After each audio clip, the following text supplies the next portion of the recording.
Yes, yes, yes. Let's keep this moving. So I am super excited. We are getting ready to bring up our next spirit. Listen, technology is going to do what it's going to do, right? And so, hey, we're ready. We ain't got to get ready. We already ready, right? And so, Miss Debra, if you're ready to come to the stage, awesome, awesome. Debra is coming to the stage. And let me tell you what she's going to be talking about. It is going to be so good. She is going to be talking about winning against all odds. Miss Debra Owens, the stage is yours. Good morning, good morning, good morning. I am so excited about being a part of this Women Crushing Mediocrity virtual summit.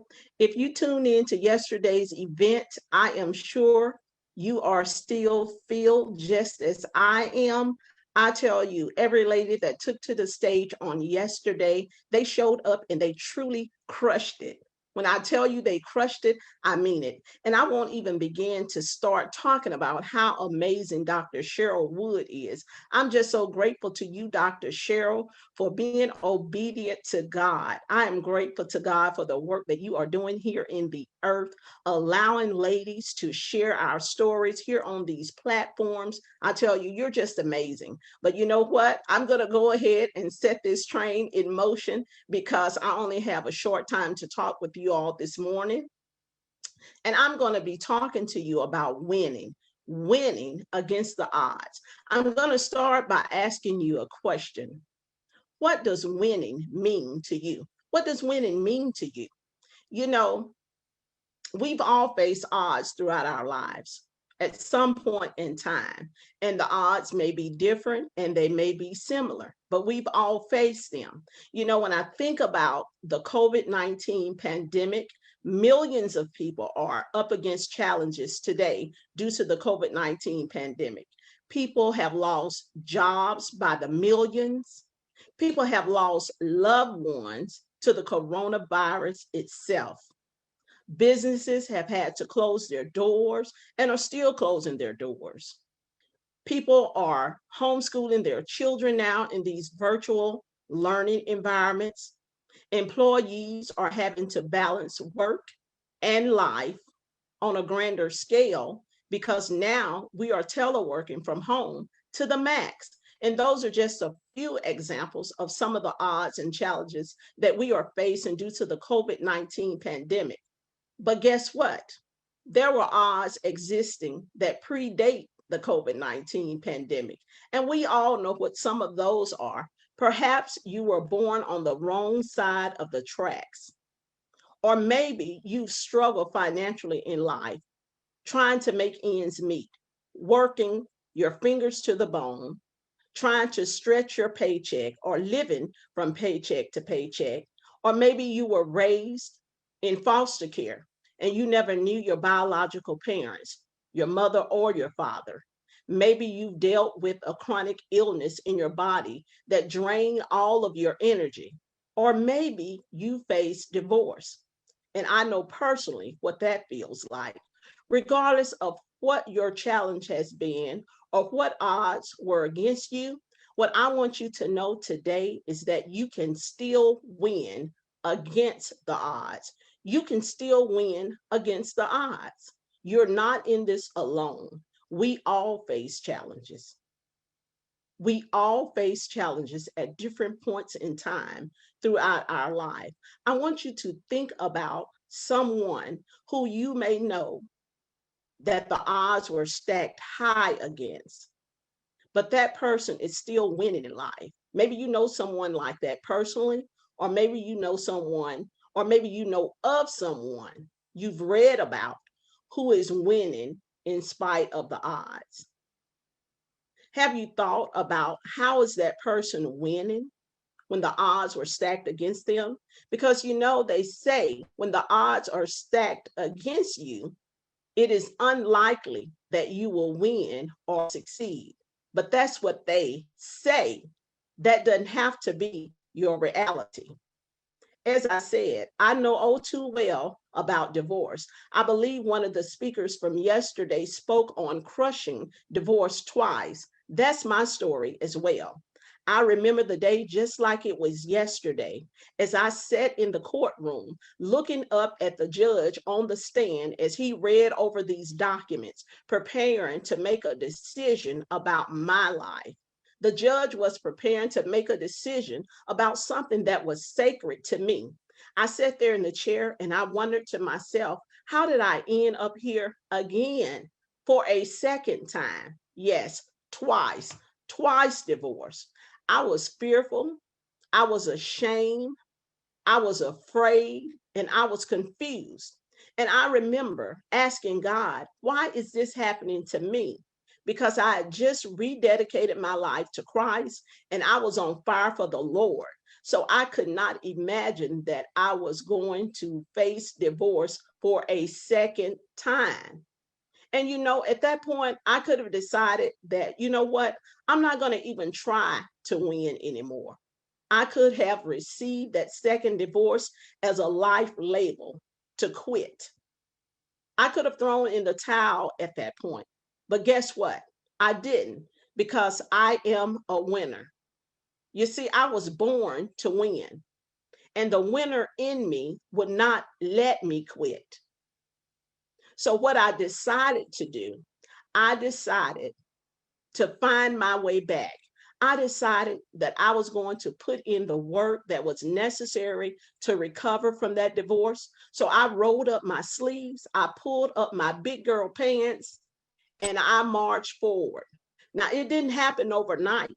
It took a while because I was wounded. I was severely wounded from a second divorce. Here I was faced with having to raise two small children. My children were 8 at the time and 3, 8 years old and 3 years old. And I found myself a single divorced parent raising two children, working a full-time job. And I didn't even mention I was in school. I had just started my master's degree at that time. I could have quit going to school, but I didn't, because winners don't quit and quitters never win. That's a quote by Vince Lombardi. Winners never quit and quitters never win. And remember, I told you I was born to win.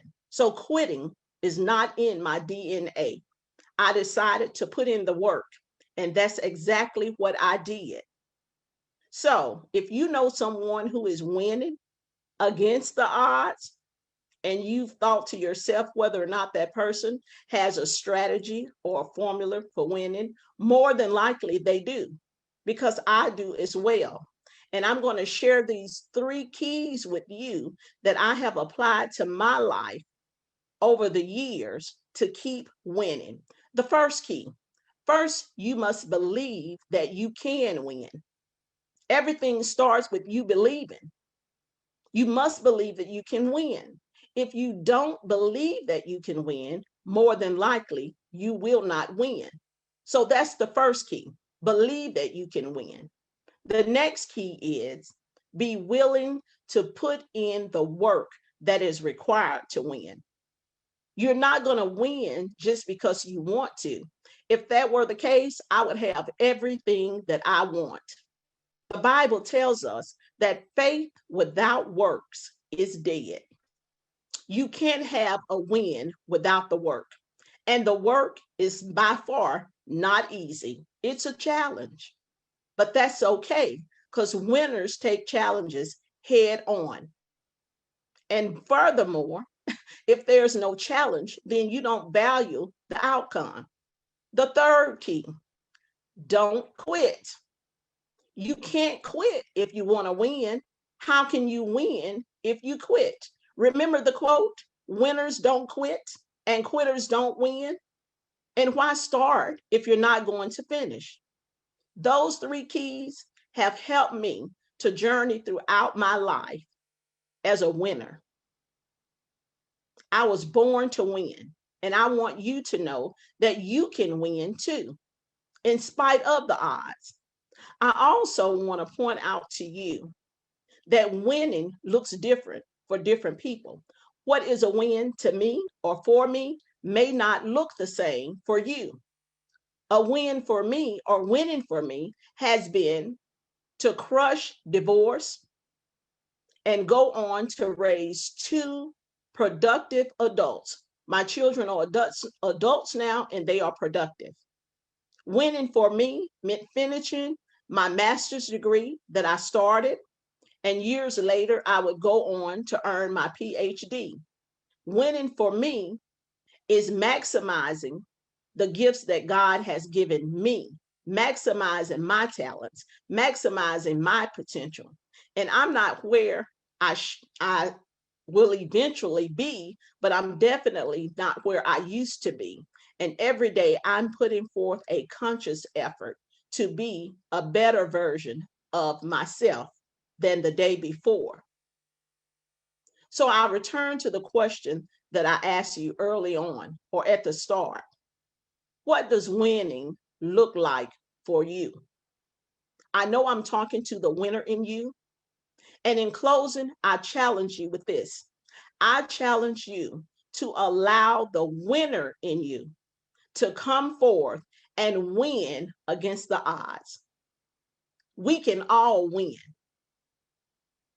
Dr. Cheryl, I'll turn it back over to you.